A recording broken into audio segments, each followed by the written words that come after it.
Krásné odpoledne. Vítám vás, vyvedou se na provázku a mám tu milou čest tady přivítat našeho významného hosta, mého přítele, který na provázek bez pochyby patří, profesora Miloše Štědroně.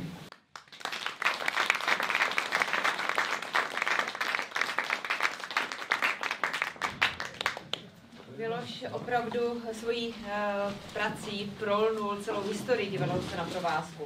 Svojí spoluprací se Zdeňkem Pospíšilem, s Evou Tálskou, Šerhauferem, Morávkem se opravdu zapsal do dějin a do kořenů tohoto divadla. A tak jsem velice ráda, že zrovna ten křest jeho nové knížky probíhá tady. Takže teďka předám slovo všem významným také hostům a Milošovi. A užijte si krásné odpoledne. Děkujeme.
Artur Pavlíček, který hraje druhou trubku, byl tak opilej, že držel tón, uslyšíte.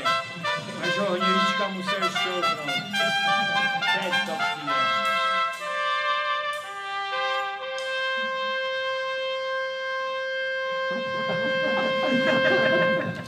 Díky. Tak dámy a pánové, já jsem schválně pustil tuto fanfáru a moc děkuji intendantce divadla Evě Ildizové za krásný úvod a současně děkuji nakladatelství Mladé frontě, Albatros Media.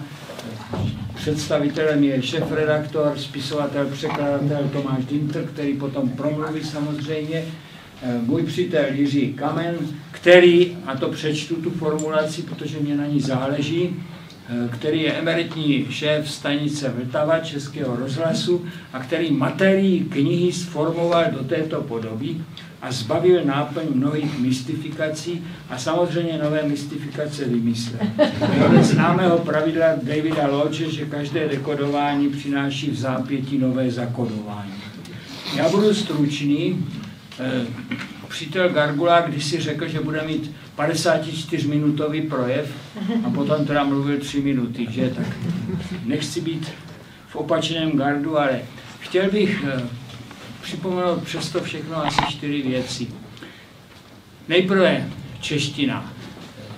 Dostal jsem se k češtině tak, že vlastně jsem musel studovat muzikologii přes češtinu, protože byla jenom kombinace čeština hudební výchova.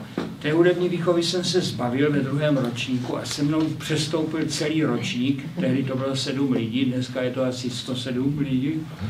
A přesto jsem si tu bohemistiku nechal, protože to byla jedna z nejkvalitnějších věcí, co byly na fakultě. Historie, bohemistika, romanistika, germanistika, psychologie, řekněme. Tak, abych poděkoval češtině, tak připomenu jenom velice stručně Romana Jakobsona, kterého jsem měl ještě možnost uvidět, protože se přišel převlékat do naší pracovny, odkud nás vždycky před čestnými doktoráty vyhodili a převlékali se tam papaláši a on si to den předtím přišel vyzkoušet.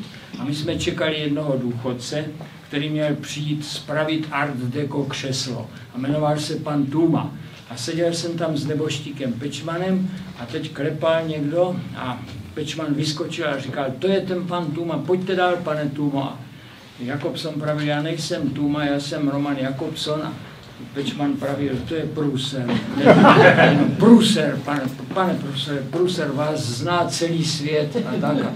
A on říká, vy jste řekl průser jenom bez slovesa a hnedka si to zapisoval. No a tento veliký muž za 2 roky zemřel a ještě než zemřel, tak uvedl velký literárně vědný a filologický kongres v Tesalonikách, čili v Soluni, což je město Metodějovo a Konstantinovo, a měl tam mít půlhodinový zásadní referát.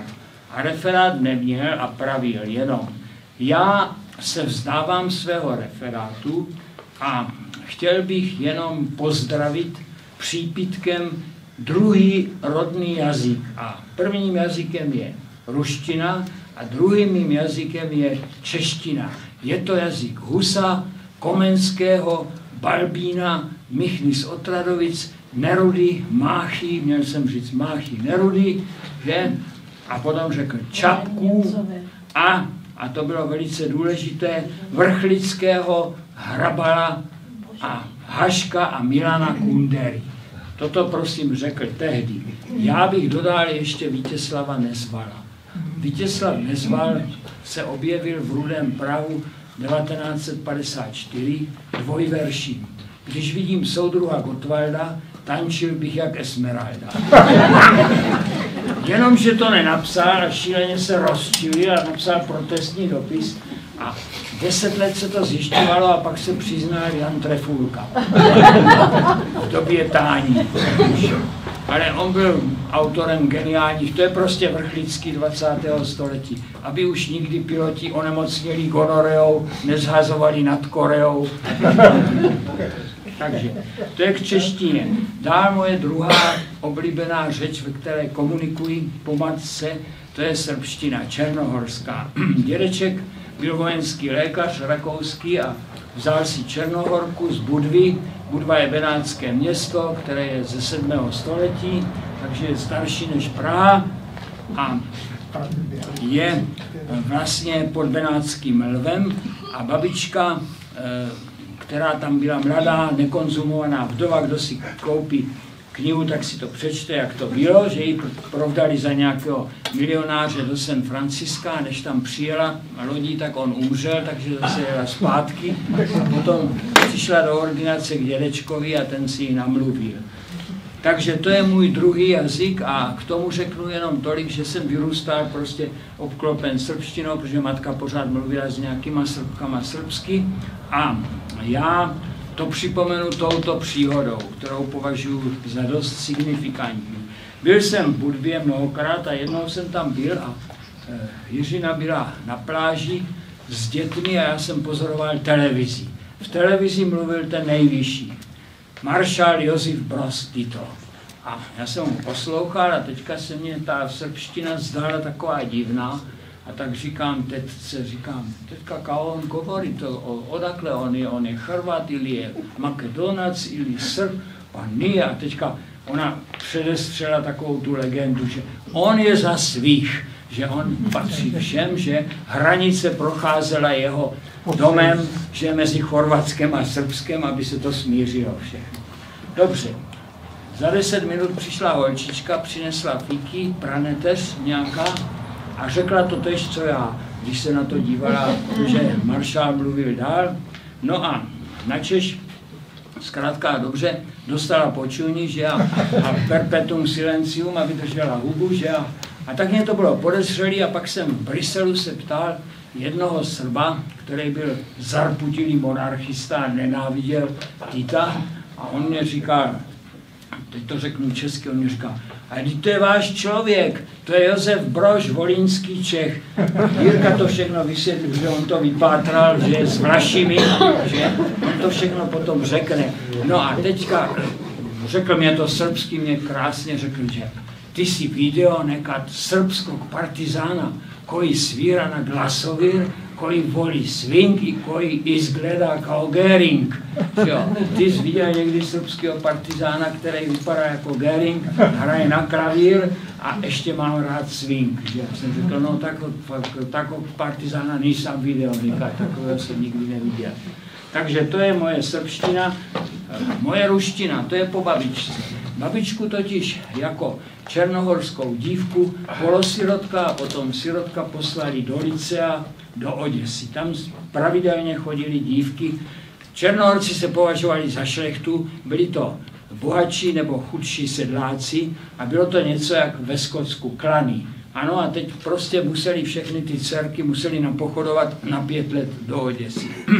Takže babička, když umírala, tak mluvila rusky, protože měla tu ruštinu tak velice vcítěnou. Tak toto jsem chtěl jenom připomenout a já jsem to potom využil, protože jsem od svého mládí byl mezi němčinou a ruštinou pořád.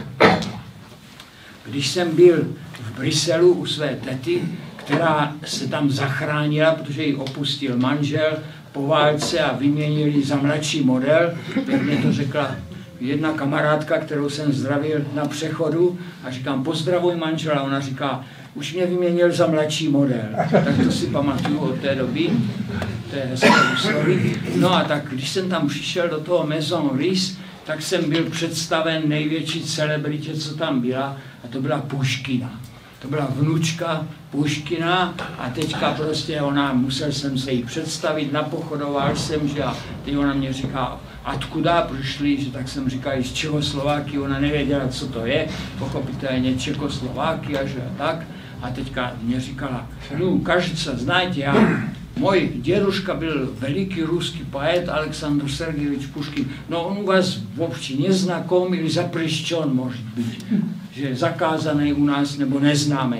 Já říkám, atňudně zaprešťon, postavil jsem se do pozoru a odvykládal jsem asi 8 strof z Onegina.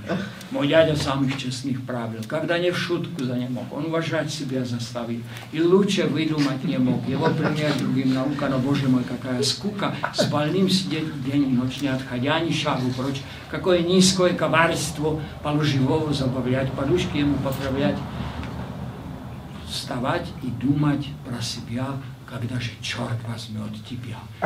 Tak ona plakala, že a říkala své kamarádce, která byla současně nepřítelkyně, a to byla Tolstája, a oni se pořád hádali, kdo je větší, jestli Tolstoj nebo Puškin. Tak ona říká, Anna Ivanovna, mladý člověk skazal, že děduška sláven v této Čechoslováky. Pro vašeho neskazal ničeho. Tak to je moje ruština. Ruštinu dokončím. Každý den jsem se musel chodit hlásit Puškině a ona vždycky, kuda na mě rváte? Tak já jsem říkal, v Gent, хороший город, tam je to pěkný, jeďte do Gentu. A řekla mě, сегодня беседа будет. A já říkám, какая беседа? No, надо заходить, vy uvidíte. Tak jsem přišel na besedu a víte, kdo přišel besedovat? Skoro 90letý kníže Jusupov. To byl vrah Rasputina. Tak já jsem se ho ptal, jako jediný jsem s ním diskutoval a nevím, proč mě všichni říkali mladý člověk. Tehdy, že a on mě říkal, mladý člověk, vy znáte, že to je to takové tarakan? To je brouk, jo, tak chrobák. A já jsem říkal, no konečně, já znám, že to je to tarakan. Tak on říkal, on byl vidět tarakána. Prosto tam bylo 10 buterbrodov, takže tam byly ty chlebičky a na vsiakom byl ciankali a on sažral 9 těch buterbrodov, vypil pol litra vodky, ničeho neslučilo. Vše pri mě žrali, chtěl nové vodky i tak dále. Tak potom ho zastřelil, že, a on se furt hýbal, ještě jak ten brouk, tarakán. A lezl ke dveřím. Pak ho dali na saňky, vezli ho k Něvě, tam měli už díru v ledě a po cestě je zastavil policajt. A policajt říká, остановись, покажи, что это такое. Ukažte, co to je. A teďka uviděl a řekl, vy patrioti, já очень хорошо znаю, kdo je to takový. Vy pravilnost dělali, já ničeho neviděl. A říkal, že prostě čekali nejhorší potrestání a že carevna chtěla, aby byli odsouzeni a car to nedovolil. Car se bál už a tak. Tak to je moje vzpomínka na knížete Rasputina, knížete Jusupova, který se jezdil takto prezentovat. No a končím už 2 milovanými jazyky a to je italština a latina. Italština je zjednodušená latina, latina měla být jazykem EU.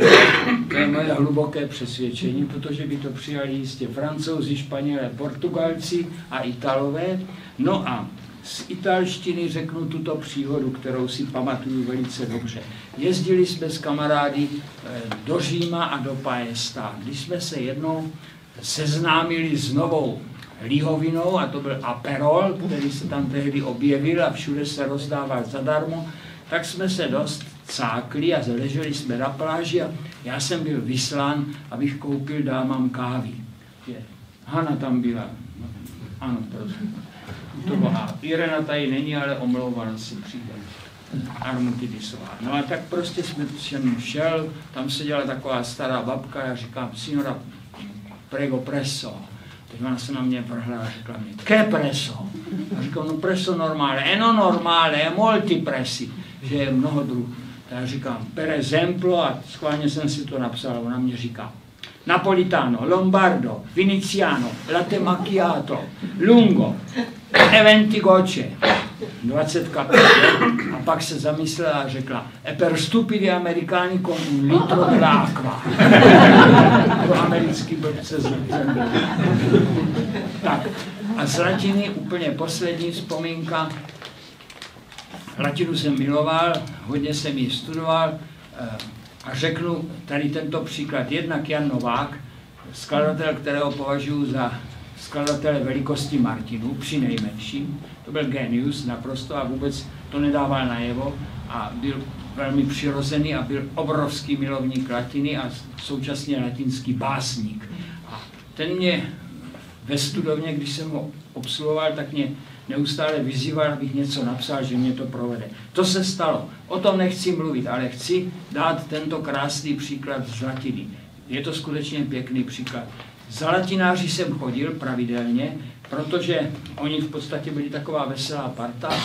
Byla tam moje učitelka, moje starší spolužačka Jana Nechutová, naše emeritní děkanka, odbornice na středověkou latinu, na Husa a tak dále. Byl tam Bartoněk, vynikající znalec mykenských věcí a tady tohoto, který byl na vyhození z fakulty, ale anglická královna napsala Husákovi, že objevil nějaký 3 mykenský písmena a že musí být zachován, takže Husák nařídil, že nesmí učit, ale takže Bartoněk tam seděl a popíjel a v podstatě pozoroval, jak to tam běží a chodí. No a ta příhoda je tato.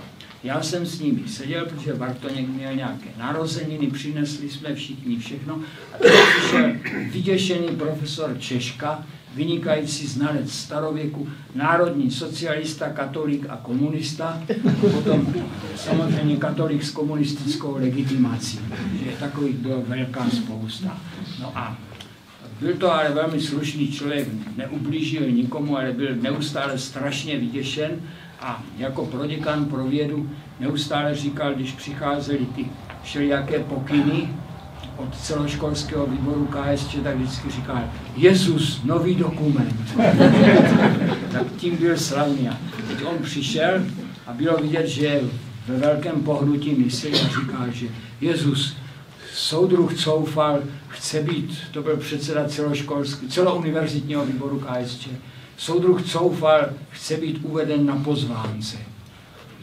Půjdu to vytvořit. A tak všichni mávali rukou, byli tam etruskologové, praští, Mouchová, Burian, vynikající lidé. A teďka jsme na to úplně zapomněli a on se zjevil za 4 hodiny a říká, kolegové, musím to s vámi konzultovat. Přeložil jsem to takto.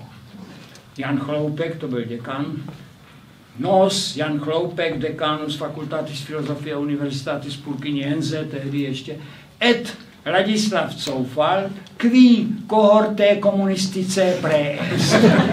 A Ladislav Coufal, který je v čele kohorty komunistů.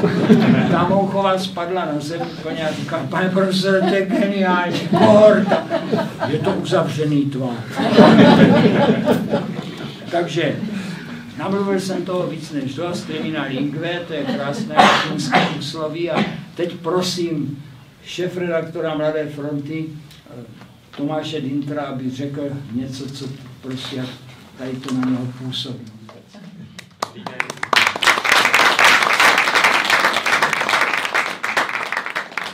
Takže já mám pocit, že jsem se ocitl ve smyčce času, protože přesně před rokem a několika týdny jsme tady byli ve stejné sestavě s Vínkou Milé Kmotry. Karel měl stejné kraťasy jako dnes, myslím si, že i mikinu. Miloš měl sice rolák, ale psáčko evidentně bude stejné. Jirka je taky v podobné vizáži a vidím tady spoustu milých tváří, které tady bylo už v loni, takže to je znamení, že je něco dobře. My jsme v loni křtili na tomto místě s téměř s týmiž lidmi knihu, která, jejímž autorem byl také Jirka Kamen, stejně jako v případě této knihy, ale objektem jeho zájmu byl Karel Fuchsa. Bůh. Já se jmenovala Bůh je z Brna a všichni v Praze, všichni mi nadřízení říkali, to je naprosto absurdní, to nebude mít žádný úspěch. My jsme tušili, že samozřejmě Brňáci jsou patrioti a odkud jinak by mohl být Bůh než z Brna. Takže se vám podařilo zhruba 4000krát tu knihu koupit. A stala se na naše poměry, na poměry českého trhu knihu vele úspěšnou. Zopakuji to též, co v loni. Průměrný prodej české knihy beletrie se pohybuje mezi 750 a 800 výtisky. Vzdělanost samozřejmě upadá, ale to víme, to už upadá od středověku. Upadá taky čtenářská gramotnost. Tak jsme si říkali, jak bychom s tím mohli zatočit. A Jirka mě v loni seznámil s profesorem, tehdy ještě profesorem Milošem Štědroněm, dneska už můžu říct Milošem, a říkal, hele, to je dobrý týpek, on je stejný jako ten Fuchsa, to je podobný. A já jsem měl obavu, protože jsem si říkal, Karel Fuchsa má, to předchází pověst, řekněme, květnatá a zajímavá. A on se nakonec, když jsme tu knihu udělali, projevil jako velmi slušný, spořádaný muž, který sprosté slovo neřekl. A říkal jsem si, sakra, Miloš, profesor, to bude všecko ordentlich, to bude opravdu velmi specifická mluva a taky byla. Vždycky referoval Jiří Kamen o tom, když se povídali, že mu říkal nějaké vtipy, takové brněnské vtipy, které měly opravdu šťávu. A když jsem říkal našim nadřízeným, hele, máme dalšího člověka, o kterém by mohl Jirka Kamen napsat knihu, tak říkal, no ale to je profesor, to bude otravný, to bude takový vědecký pojednání. A ve chvíli, kdy jsme dostali sadu fotografií, mezi kterými vynikala tahleta, tak jsem si říkal, to Miloš nikdy nezkousl. Zatleskal, zkousl. Říkali jsme si, co dáme dozadu. Tam by už mohl být v obleku s nějakou knihou. Vzadu na druhé straně máme sérii karatistických cviků Miloše Štědroně. Jirka Kamen nakonec lamentoval trošku víc než v případě Karla Fuchsy a knihu dokončil. Já jsem rád, že se mu to povedlo. Jsem rád, že Miloš si dal tu práci, že Karel si dal taky tu práci a pomohl nám k tomu, abychom sehnali všechny fotky. A moje poslední poznámka se týká Miloše. Miloš v této knize dvakrát lamentuje nad tím, jak někomu půjčil knihu a on už mu ji nikdy nevrátil. No a pak si Miloši vzpomeneš, kterou knihu postrádal. Scheraufer mě samozřejmě nevrátil Aufhaltsama Aufstieg des Arthura Uje, zadržitelný vzestup Artura Uje. No a já, abych ti doplnil knihovnu, tak jsem si dal tu práci a prosím tě, Miloši, dostaneš tady 3. díl sebraných spisů Bertolda Brechta. Uje. Takže gratuluju ti.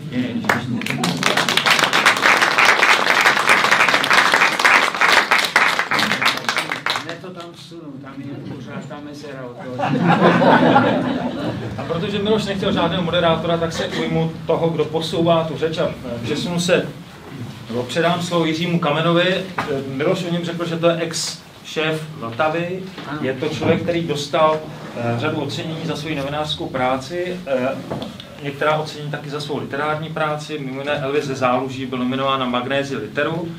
A my máme štěstí, nebo smůlu, asi štěstí, že paralelně s tím, když vychází Bandita pro brněnskou baladu, tak vychází také jeho román Splín biskupa Kohna, arcibiskupa Kohna, kterou v této sestavě s tím Milé Kmotry chlapci pojedou pokřít zase do Jevíčka za párnu. Takže Jiří, děkuju za slovo.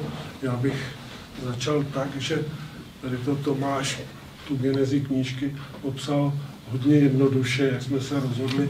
Ono to tak úplně jednoduché nebylo.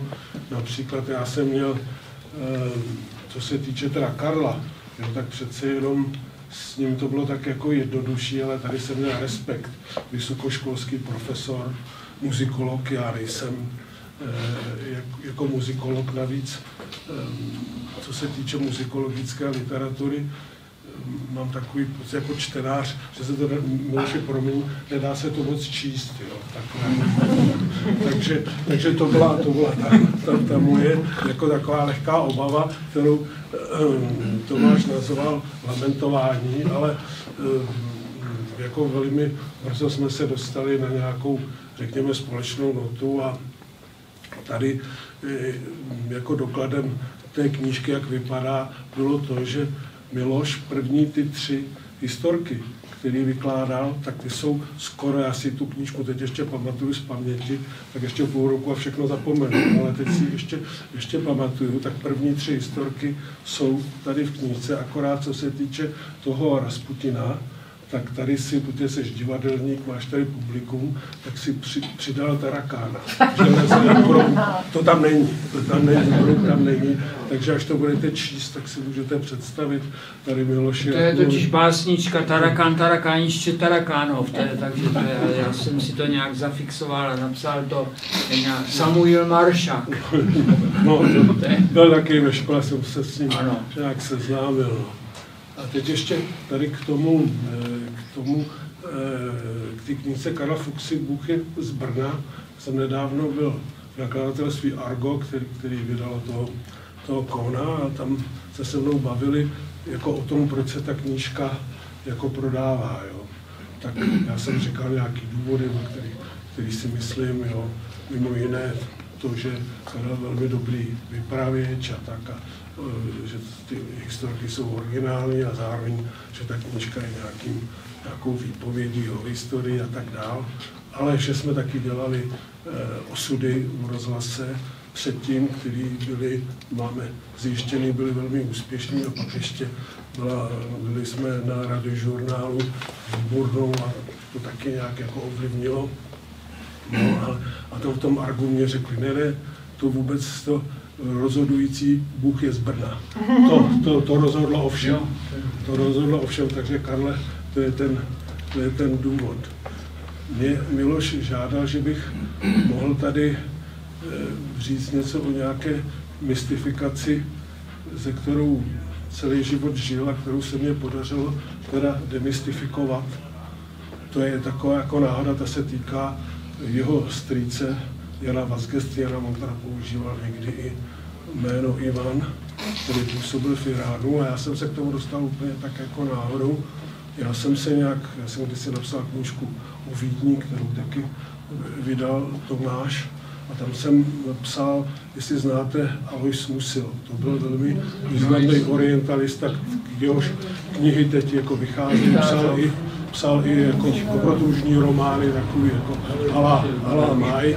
Velmi zajímavý jeho brzo vzdálený bratranec je Robert Musil a byl to i velmi zajímavý člověk, dělal mimochodem kněz, byl to student už zmíněného Kohna olomouckého a během války se nějakým způsobem, nebo ještě před válkou se seznámil s Karlem a Zitou, budoucím císařem a císařovnou, byl jejich zpovědníkem a jako orientalista byl dokonce, to vymysleli Němci, byl nasazený proti Lorencovi z Arábie, aby tam druhou stranu, aby ty muslimy nějak poštval proti tomu Lorencovi, což se teda jako nepovedlo.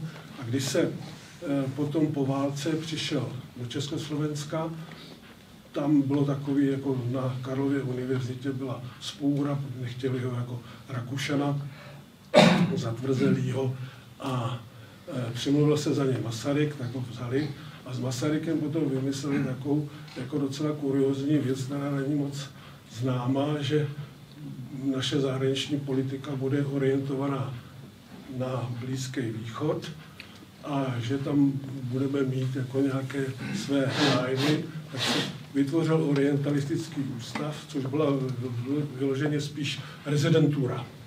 Jo, a teď jsme tam třeba vybudovali v tom Iránu železniční síť. Jo, to byla taková nějaká vzpomínka, zřejmě taková nostalgická na české legie na Sibiři. A tak jsme tam, a tenhle ten strýc, o kterým si Miloš myslel, že byl celoživotně baťovec, že tam byl s botama, tak ten tam prodával tanky. A to jsem zjistil normálně z otevřených pramenů, to zase nebyl takový problém. A pak to teda neskončilo nějak moc dobře, protože Irán, tam byly nějaké jako problémy, ten Irán to hrál na obě strany, když už byla válka. 3 strany. No, možná i víc, ale... Rusi, Němci, Angličani. No, ale nakonec Irán si rozdělili Rusové a Angličani, kteří ho obsadili, a tam se vyměnil šách a tak a pak. No a tady šlo o to, že to tedy nebyl baťovec, ale on totiž, toto byla česká specialita. U nás se vyráběl, nevím, proč se vyvážel tam takzvaný obojživelný tank. To byl nějaký československý patent, který zřejmě nebyl asi tak úplně dobrý, protože když se Němci zmocnili Škodovky, tak to jako vyřadili a nepokračovali v tomhletom rozvoji. No a co se týče, třeba si mluvil o tom Titovi, jo, tak já jsem si pak, jako, když mě to Miloš vyprávěl, tak jsem to taky jako nějak se tím zabýval, tak on v té řeči používal i hodně rusismů, jo. To tam neřekl bohemizmy, teda ne, jo. A tohle, co říkal Miloš, tak to byl nějaký srbský nacionalista, co ty to říkal, tu českou, ten Brož. A já jsem ještě našel nějaký takový úplně kuriózní věc. Někdo tvrdil, dokonce to tady proběhlo v novinách, že to byl syn Hospodskýho od Benešova. A že se tam narodil nedaleko tankodromu, což je taky komický, protože tehdy ještě žádný tanky nebyly. Tak jsem si tam kladl otázku, co spojuje srbský nacionalisty a český pábitele. A přiznám se, že jsem jako odpověď nenašel. No, další ty demitizace říkat nebudu, protože bych vás připravil o čtenářský zážitek. Takže tím bych svůj... Každopádně ti děkuji za to a já jenom do toho vstoupím tím, že já jsem vlastně celý život žil v domnění, že oni tam měli krásný dům, velkou vilu, měli 2 auta, že a tak. A já jsem si myslel, že to je prostě Charge d'Affaires, to byl snad. Nebyl. No tak to tvrdil, tak to je jedno, a tak to byl normální James Bond, který tam prodával zbraně, protože máme fotky, kde je srbsky napsáno Šach učí Slávku pucaty, že Šach učí moji matku Slávku střílet, jo, Šach ji takhle drží a jeho maminka tam byla asi 2 roky, jela tam na pozvání té sestry, která byla manželkou. No máti byla z toho úplně v šoku, protože teta pro ní přijela sem a jeli přes Sovětský svaz, což byl obrovský zážitek v roce 1937 to bylo. A říkala vždycky máti, že bydleli v Baku v mezinárodním hotelu a že tam bydleli sami jako 2 cizinky a že večer vždycky nastoupila kapela a pro ně hrála jako speciálně. A tam právě tetka nám nějak kolportovala nebo nám prostě dovezla a dopravila Leščenka, takže já do dneška ty šlágry znám, si to pamatuju, Čupčík, že a rýmka vodky a tak dál, můžu to zaspívat, že... My taky vždycky říkali jsme to jednou. A on zase demitizoval toho Leščenka, protože vysvětlil, že to byl nějaký dvojitý fizl, kterého Stalin potom zlikvidoval a tak dále. A to si všichni přečli. Miloš si myslel, že to je nějaký sovětský god, že ty desky Mátě koupila v Baku a tam to právě získala někde od nějakých emigrantů ruských v Iránu. No Máti byla vždycky v šoku, protože pro ně přijel v šachu v automobil. Jirka mě naprosto změnil pohled na šach. Já jsem si vždycky myslel, že iránský šach, že to je prostě císař nějaký a to byl kozácký plukovník, který uměl právě proto velice dobře rusky a chtěl udělat, on se považoval za Atatürka, iránský. On zakázal muslimství, halení a takový všechny tady tyhle ty hrůzy a tak a nařídil, svého syna poslal na Sorbonu. No, ale tam to bylo tak, že on chtěl zrušit i ten institut šáha, jenže a chtěl založit republiku, jenže se proti němu postavili ty ajatoláhové, čili on musel, tak byl takový jako usvícený šáh. No. A ten jeho syn, jak se to byl... Muhammed Reza Pahlaví. Jo, Reza Pahlaví, on se ten taky se jmenoval Reza Pahlaví. Tak se mu říkalo v Brně, Reza Pahlaví. On musel, když došlo k tomu obsazení Iránu Rusama a Angličanama, tak ten šáh odstoupil a nastoupil ten šáh, ten Reza, který ho známe, který lyžoval v Alpách a který ho pak sundal Chomejní. No, to byla hrůza naprosto.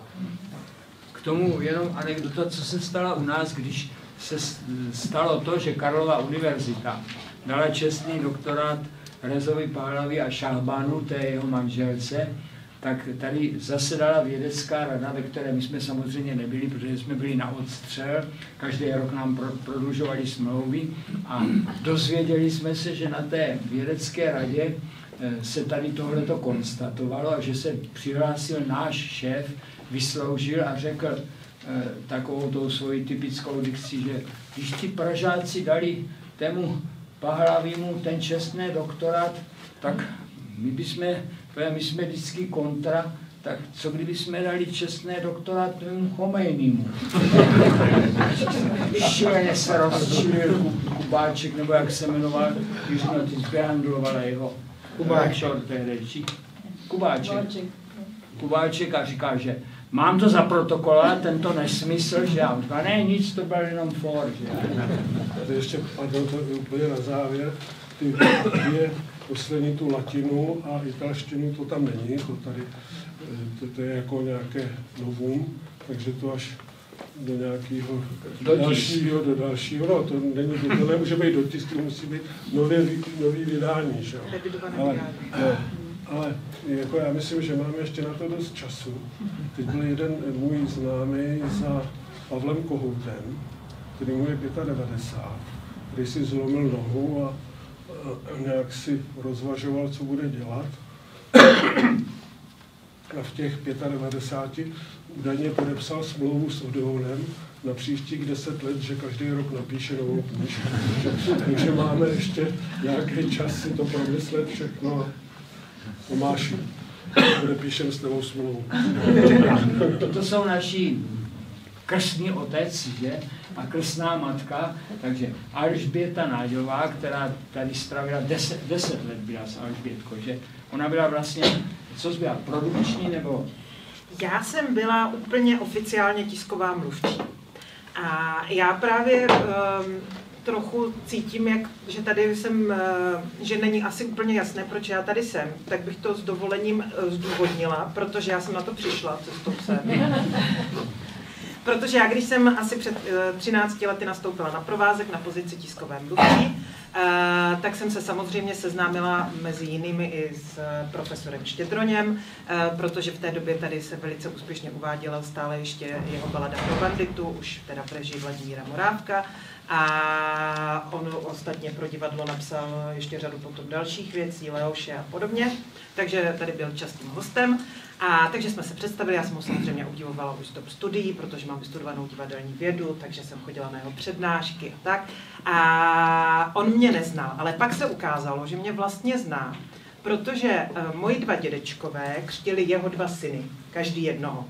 Takže já jsem si to zdůvodnila, svoji přítomnost dneska odpoledne tady, jsem si to zdůvodnila tak, že když Miloš někoho, jo, Jiřině taky křtili dva syny. Jo, a Jiřinu taky křtili, moji dědečkové. A myslím, že jeden je i oddával. Takže, ale já jsem si to zdůvodnila tak, že když se u Štědronů někdo nebo něco křtí, tak u toho chtějí mít někoho od nás z rodiny. Takže to je důvod, proč jsem dnes tady. To je starý evangelický rod, a řeknu ještě anekdotu velmi stručnou. Nádílové přišli z Maďarska, když veliký osvícený Josef II. Prostě vydal toleranční patent jedna z největších věcí, co se stala tady v tomto, takže se to posunulo vlastně o 100 let všechno, tak byl nedostatek kazatelů a proto přišli z Maďarska kazatele, kteří se velmi rychle učili jazyk, aby mohli mluvit s prostým lidem. A jeden z těch mládů se v Rovečném na Vysočině dotazoval před pohřbem, jak se řekne mrtvola. A bylo mu řečeno, že to je vždycky. Jak se řekne mrtvola, bylo mu řečeno, že mrcha. Načež on pravil potom v tom obřadu, řekl, že a nyní, vážení pozůstalí, se rozloučíme s touto mrchou. Ano, tak to byl nějaký můj předek. Takové já jsem rodil. Ale taky je možné, že tady jsem proto, že jsem vždycky byla jednou z úplně největších faninek balady pro banditu. To tady náš zvukař mi může potvrdit, že jsem vždycky na každé repríze po celých těch 10 let, co jsem tady pracovala, tak jsem seděla v první řadě, před první řadou ještě kousek a sledovala jsem to. Mám několik nahrávek a tak to je taky možná důvod. A ještě se ráda pyšním tím, že jak jsme jakoby z toho Maďarska, a já se jmenuji Alžběta Naďová, Alžběta se maďarsky řekne Erzsébet a zdrobnělina od Erzsébet je Eržika. Takže tím já se vždycky hrozně pyšním a zejména před Milošem se tím pyšním. Eržika.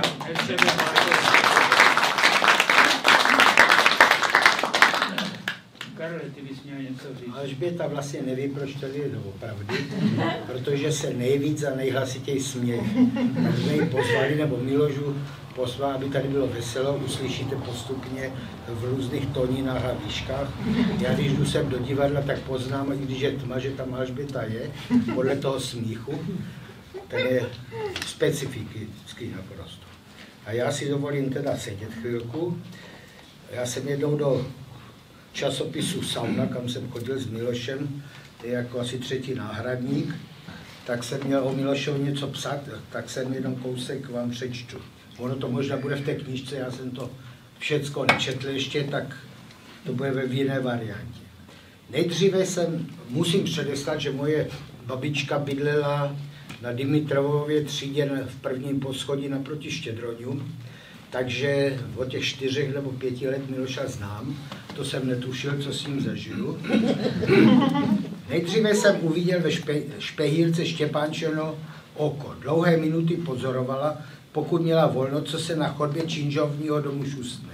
A já tehdy asi 6letý jsem zase klíčovou dírkou od naproti pozoroval jí. Štěpánka byla od mladičkého věku Štědroňovic služkou, ale v počátku 50. let služky vymizely ze scény, těm zbylým se říkalo pomocnice v domácnosti. Často vyprovázela malého Miloška až k domovým dveřím a on nelibě nesl její doporučení, aby si nesundával na ulice čepici, že je zima. Snědl svačinu a ve škole se nepral. To šlo ovšem těžce, když do stejné třídy školy v Králově Poli chodil budoucí silák Franta Kocourek a víc než intelekt se cenila mlčná síla. A až po letech, až teďka mě došlo, že vlastně asi od té doby se na Miloša na nás všechny přeneslo, co jsem netušil tehdy, že je. Tehdy se buď říkala pravda, nebo lhalo, ale Kocourek mlžil, neboli pucoval. A to se přeneslo na nás všechny. Trochu on měl hrozný vliv na ty kamarády a na celý Brno víc než všechny ty korupční radnice tady. Tak zajímavé, já to skočím. No a pak jsem ju ztratil, že Milo se stěhoval, já jsem se stěhoval a po 40, tehdy se mě zdála jako stará dáma už, nebo středního věku.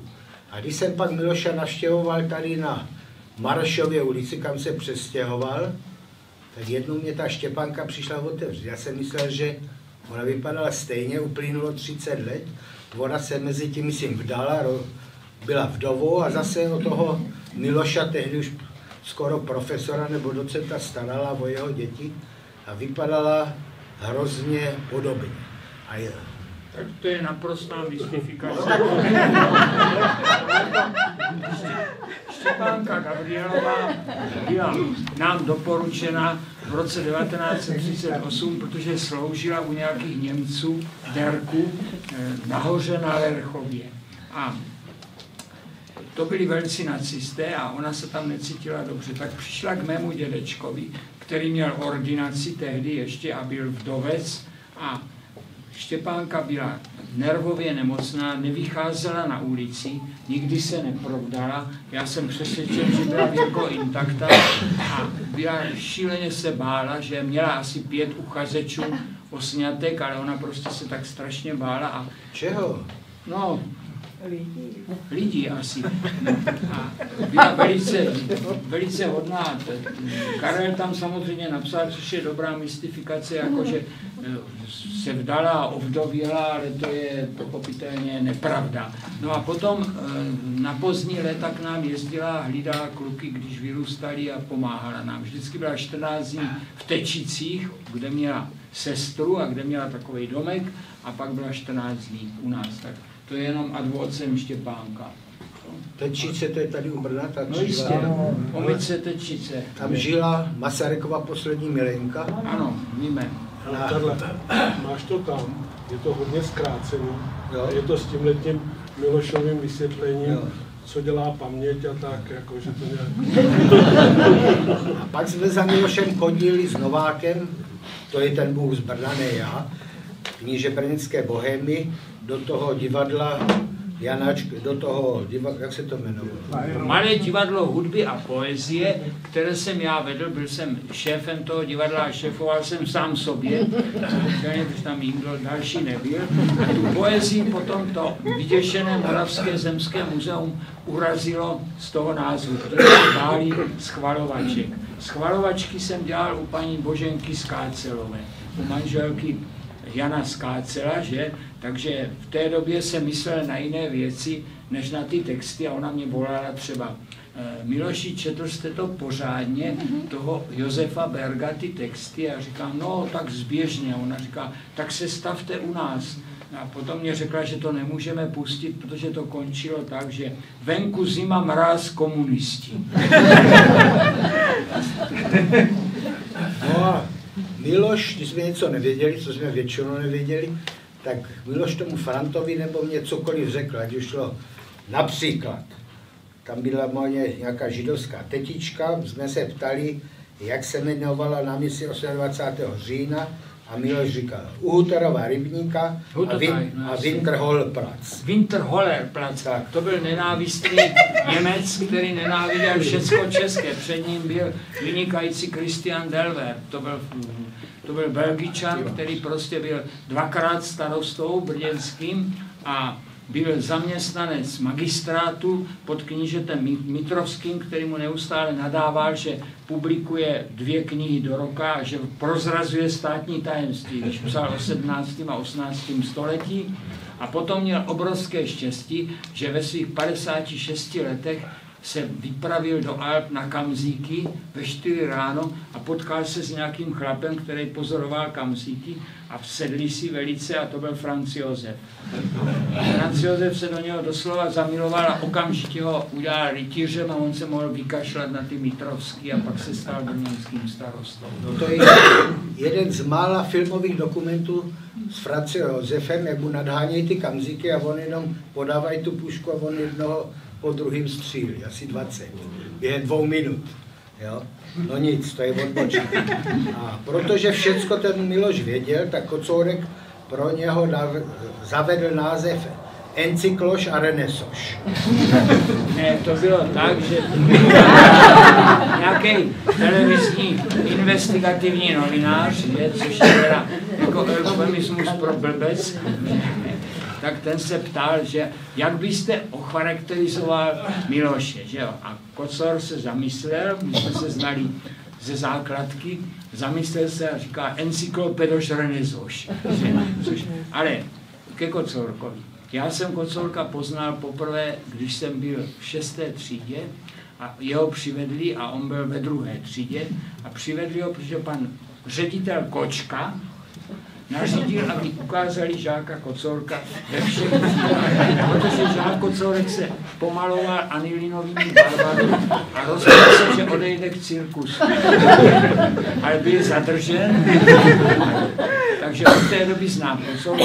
A jakmile jsem se stal vedoucím Malého divadla hudby a poezie, tak Kocourek se zjevil přede mnou a říká, Milo, seš to ty ze Staňkový? A říkám, že ano, a od té doby on říká, nesu ti výborné pořad, láska, yoga, poezie. A to byl ten večer, co je popsaný v Řezničkově knize Hvězdy k velbu. Kocourek taky psal básně a povídky, no ale to je druhá věc. No dvojverši napsal jako... Každá žena plesala, když viděla česala, pak se zjevil nový rok, jmenuje se Kocour. Nový rek jmenuje se Kocour. No a závěrečnou jednu z mnoha příhod. Vydal jsem se s dcerou do Bruselu před 20 lety a Miloš nás nadálku ubytoval u té tety, která přes Perzii a přes Paříž, kde vedla útulek pro šlechtické dámy. No ona byla guvernantkou tam, protože se naučila... Rusky, protože tam byla velká emigrace. Ona 10 jazyků, ale tam rusky rusky se naučila dobře. A tam už jako starou dámu, tehdy přes 80 jsme se ubytovali a o to bylo konzervovaný Rakousko-Uhersko. Síťový rukavičky, límečky takový krajkový a tu našu holku nezvedeno učila stolovat. No všecko, jak má ležet příborka, z toho byla hauf. Něco málo si z toho zapamatovala, teda málo. A měla manžela, to jsem nikdy neviděl. Druhýho manžela, to byl šéf nebo významný odbojář proti Němcům, belgický. A on skoro neviděl a on měl brýle. Jeden cvikr tak jak 3 jogurty a druhý měl dalekohled, ale nasazoval si ho. No to až v pozdním věku, Pozdním věku, normálně viděl ještě, znali ještě. Tak o tom strýci řeknu to. Jean de Prétre, To je jemný smích. Jean de Prétre byl skutečně odbojář, protože byl inženýr letecký, usabený a Němci ho zatkli v roce 1939 a vrátil se v roce 1945 z Dachau. A přijeli za mnou do Mnichova, když jsem měl stipendium v Mnichově a seděli, tetka pořád hledala nějakou srbskou restauraci a potom najednou uviděla restauraci Makarská. Tak říkala, že to půjde zjistit, jestli to není brněnsky řečeno nějaký šméčko jenom a jestli je to... A přišla spokojená, říkala, že on je opravdu z Makarské a domluvili jsme se, že tam budeme chodit. No tak jsme tam chodili pravidelně celý týden, bylo to výborné, sýr balkánský, že dělaný na dřevě a tak a všechno vína z Makarské a s klukama jsme tam chodili tehdy a ten John, vedle nás seděli nějací Němci, s kterými jsme se skamarádili a asi 4. den ten Němec říká, Herr Städel und Herr de Prétre, was sagen Sie dazu? Das ist nicht zum Essen, das ist so schrecklich. Že a teď říkali, jak je to špatný. A teď ten John se zamyslel, on mluvil z toho Dachau jako v takových těch krátkých jednočlenných větách jenom a říká, in Dachau war das schlimmer.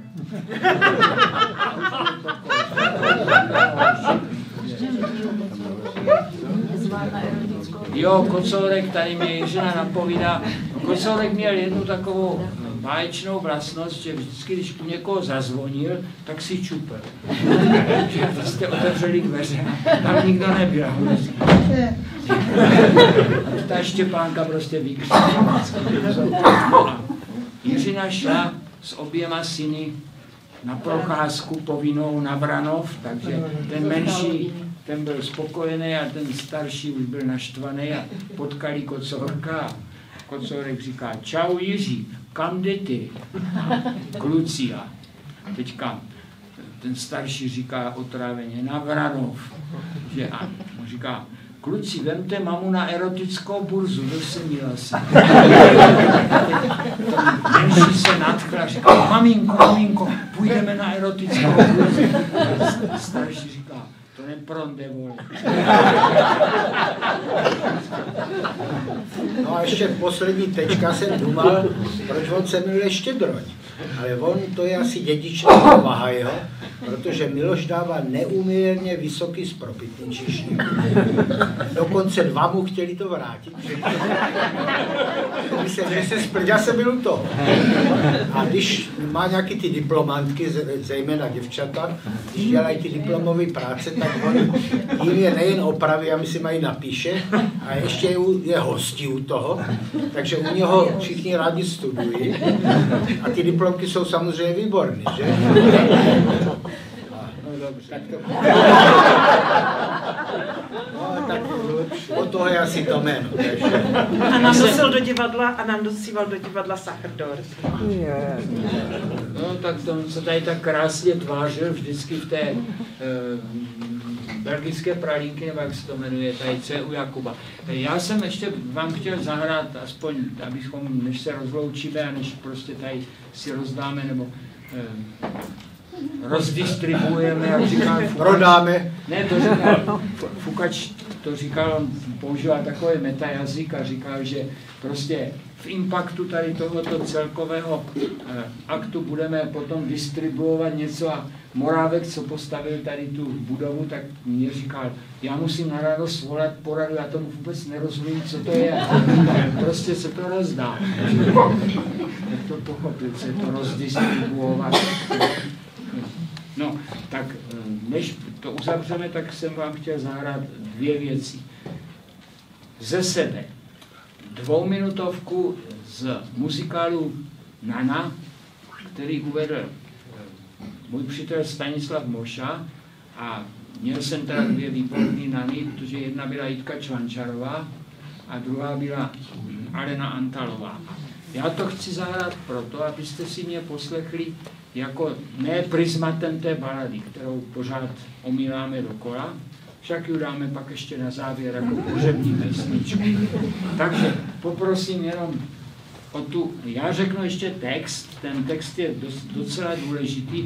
Uhde napsal tento krátký text, je to sametka, je to ta Štětka, která je nejlepší kamarádka Nany a oni se mají skutečně rádi, protože když jsou spolu, tak spolu spí v obětí a nejsou obtěžováni žádnýma chlapama, že a mohou se skutečně vyspat.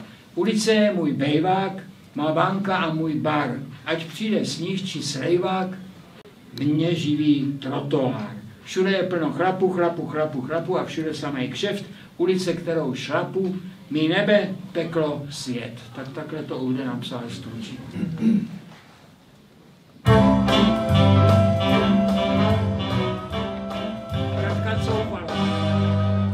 Ulice je můj bejvák, má banka i můj bar. Ať přijde sníh či slejvák, sníh či slejvák, mě živí trotoár, trotoár. Všude je plno chlapů, chlapů, chlapů, chlapů, chlapů, chlapů, chlapů, chlapů. A všude, všude čeká kšeft, kšeft. Ulice, kterou šlapu, mý nebe, peklo, svět, mý nebe, peklo, svět.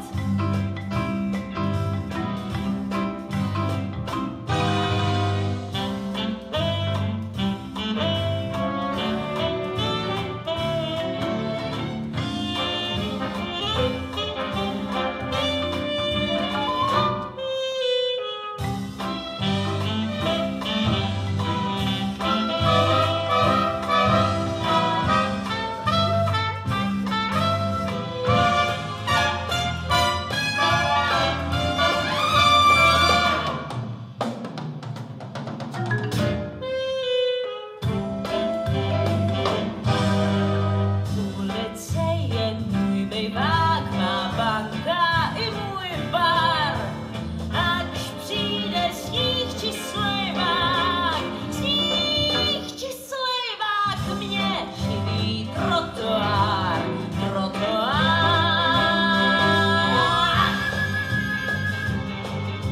Všude je plno chlapů, chlapů, chlapů, chlapů, chlapů, chlapů, chlapů, chlapů. A všude, všude čeká kšeft.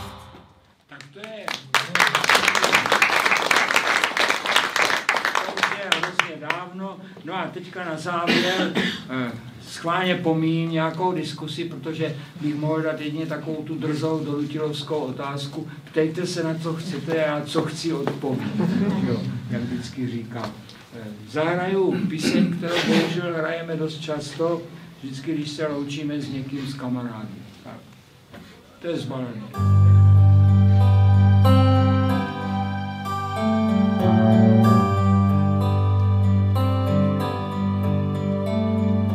Kamarádi moji, bolejí mě nohy, já už dál nemůžu, jak jen si pomoct. Napískal jsem to já a donutil si myslel, že to pískal on, jeho jsme svazali.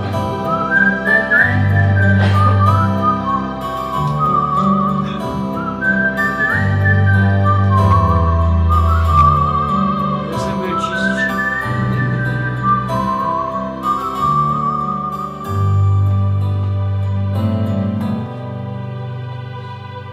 Kamarádi moji, tu mě nenechejte pod javor zelený, tam mě pochovejte, pod javor zelený, tam mě pochovejte. Ale to byla určitě jenom chvilková indispozice, protože my strejnek určitě umíš pískat stejně dobře jako To nevyšlo. Takže my jsme ho smazali. Co je dostal provozovat. Poslední si ukážu. Pod javor zelený do naší zahrádky, kam chodí má milá na bílé fialky. Kam chodí má milá na bílé fialky.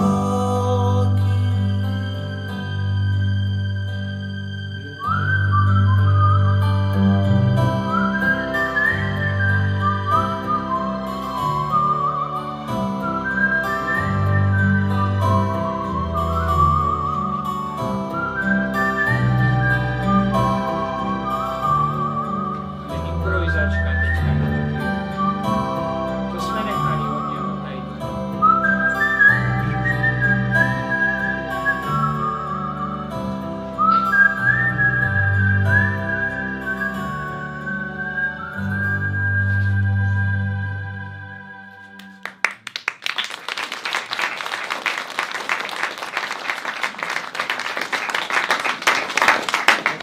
A teďka si tam to z toho uhrané a všude čeká kšeft, nebo jak to je. Pokud máte chuť přečíst i jiné historky, než o kterých tady mluvil Karel, případně Miloš nebo Jiří, máme tady výraznou slevu. Za 200 korun pro vás dnes si můžete tuto knihu koupit. Miloš sice nechce žádnou diskuzi, ale podepisovat bude určitě rád. A k tomu prosím, jsme přichystali pro vás pouštění ve foaje nebo tady v předsálí, tak abyste nemuseli čekat. Je tam víno, jsou chlebíčky, Knížka je prosím. ve kšeftech drahá. Knížka stojí 370. 390, No, já jsem kupoval různý, no, v akademii. Za 200 korun dnes a tady.